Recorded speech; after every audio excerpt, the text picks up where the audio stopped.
مساء شريف على جميع.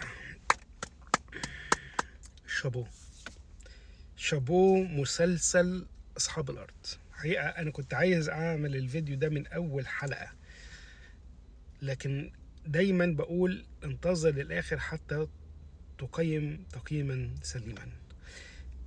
شابو بيتر ميمي بلا منازع، شابو إياد نصار، شابو منة شلبي، شابو تصوير واللوكيشنز، شابو سيناريو وحوار وتمثيل على كل الأصعدة. يعني كل من وقف أمام كاميرا هذا المسلسل أدى أداء مبهرا رائعا، برغم أن الواقعية تكون أكثر ألما ومأساة، إلا أن الأعمال الدرامية أو حتى الوثائقية بتظهر بعض هذه المآسي وبعض هذه المعاناة. خدوا بالكم عشان يبقى كلام واضح، أنا هنا لا أتحدث عن السياسة، ولا أتحدث عن الأحزاب أو الكيانات السياسية أو العسكرية. أنا أتكلم عن المدنيين، أتحدث عن البشر الذين دفعوا الثمن الأكثر بهظا في هذه الحرب. بتكلم على الأسر، بتكلم على الرجال، الشيوخ، بتكلم عن النساء، الحوامل، بتكلم على الأطفال الصغر، الرضع، بتكلم عن الشعب السلمي المدني. المسلسل حقيقة يعني جسد بشكل واضح جدا مأساة هذا الشعب يعني كوارث الإنسانية اللي تعرضوا ليها خلال الحرب. أظهر المسلسل دور مصر الحقيقي بعد طبعا سجال ومحاولات إخفاء وطمس هذا الدور القوي من قبل بقى سواء جماعات إخوان ولا من يعني يزايد على مصر وهم ككثر. دور مصر أولا في إرسال قوافل طبية لم تتوقف، إرسال مساعدات بكل الأشكال سواء بشكل بري أو عن طريق الجو، إرسال أطباء في المستشفيات المدنية والمستشفيات العامة في القطاع، الدعم السياسي. المسلسل نفسه قال لك الحرب لم تتوقف إلا بالمؤتمر الذي أقيم في شرم الشيخ، مؤتمر السلام اللي حضره الرئيس الأمريكي والرئيس الفرنسي ورؤساء وملوك دول عظمى ورؤساء وزراء، ومصر كانت هي الحاضنة لهذا المؤتمر. لم تتوقف الحرب إلا بالتواجد وبالتدخل وبالدعم وبالضغط المصري من أجل إيقاف نزيف هذه المأساة الإنسانية. ويجي ناس تزايد علينا، انتوا عملتوا ايه؟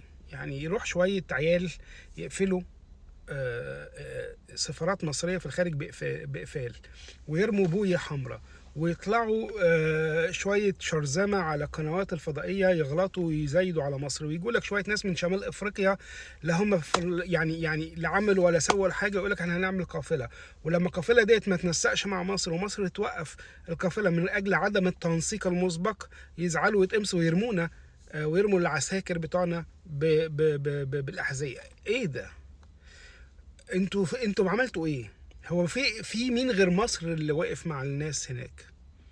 في مين؟ يعني انتوا يعني بشوف المسلسل بقول له الناس دي كان عندها وش ان هي تطلع وتزايد وتقل ادبها. طب انتوا عملتوا ايه؟ بتزايدوا على مصر رغم كل اللي عملته مصر، انتوا بقى عملتوا ايه؟ مفيش.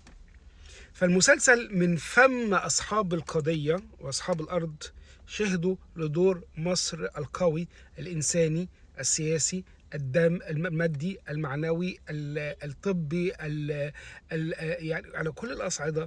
مصر لم تتوقف. مصر أنقذت أرواح كتير جدا من الأطفال اللي هم الرضع، حوالي 28 طفل. مصر أنقذت أرواحهم خلال أول شهر فقط من حرب. في مئات بل آلاف الأسر الفلسطينية المتواجدة في المستشفيات المصرية بالمرافقين بتوعهم من أجل إتمام الشفاء الكامل ليهم. اديني دولة عملت اللي عملته مصر مهما كانت الدولة دي إمكاناتها الاقتصادية أفضل من مصر، مفيش. اديني دولة دخلت أو تدخلت في الشأن السياسي بالضغط اللوجستي وبالمواقف الثابتة وبالاستضافة للمؤتمر من أجل وقف الحرب.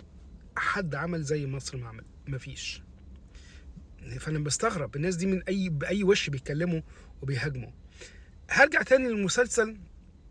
الحقيقه يعني حزنني جدا ما حدث للناس هناك المدنيه مره اخرى. وساعات كنت بسأل نفسي، هو احنا في الألفية، يعني في 2025 و2024 و2023، احنا في الزمن ده، ولا احنا رجعنا 2000 سنة ورا، ولا رجعنا ما قبل التاريخ وما قبل القانون وما قبل الإنسانية وما قبل الإنسان الحجري؟ يعني يعني بيوت مهدمة، مناظر صعبة جدا، ناس بتقتل بالقنص من لا شيء لما يفعلوه. كل شوية يترفع سكة التليفون، هناك شهيد، هناك شهيد، هناك شهيد. مستشفيات المفروض المكان الوحيد اللي أكثر أمنا من أي مكان تاني في الأرض، يعني بيتم الهجوم عليها وبيتم ضربها وبيتم يعني نزوح أو إجبار المقيمين في المستشفى عن النزوح. يعني كانت أمور صعبة. أتمنى من كل قلبي اللي ما شافش المسلسل ده يرجع مشاهدته مرة أخرى. هم 14 حلقة تمثيل، وحلقة أخيرة اللي هي وثائقية. أتمنى الناس اللي زايدت على مصر ترجع تشوف المسلسل ده تاني. هو جزء من الحقيقة وليس كل الحقيقة، لكن يعيدوا حساباتهم تاني إذا كان هم داخل ضمائرهم مساندة للقضية ومساندة للمدنيين في هذه القضية. لكن إذا كانوا من البداية عايزين يهاجموا مصر ويزايدوا على مصر، أو من جماعة الإخوان اللي بتحاول كل شوية إن هي تهاجم الدولة المصرية، لا، دول انتوا لو شفتوا التمثيل ده واقعية وعشتوا فيه فعلا برضو هتكذبوا عينيكم، لأن ضمائركم مقفولة أو مغلقة. في النهاية أشكر كل من أقام دورا في هذا العمل. ممكن يكون كلامي يهاجم، ممكن يكون كلامي غير مرحب من البعض اللي ضد القضية وغيرها. أنا مش مع القضية أو ضدها، أنا مش مع السياسة خالص، أنا مع الإنسانية.